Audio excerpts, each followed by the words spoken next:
Let's make a delicious cup of coffee using a French press. It's easy and totally worth it. First things first, grab your favorite coarsely ground coffee beans. Remember, fresh and quality beans make a huge difference. Now, measure out your coffee grounds.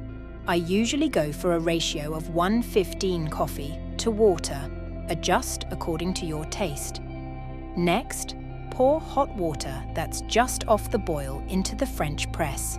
Give it a gentle stir to ensure the grounds are fully immersed in water. Now, it's time to let it brew. Set a timer for about 4 minutes. This allows the coffee to develop its flavors. After 4 minutes, gently press down the plunger. And there you have it. A perfect cup of French press coffee is ready to be enjoyed. Add your favorite fixings, or simply enjoy it black. Remember, experimenting with coffee ratios and brew times lets you create your perfect cup. Have fun brewing your own coffee at home. Brain teaser coffee.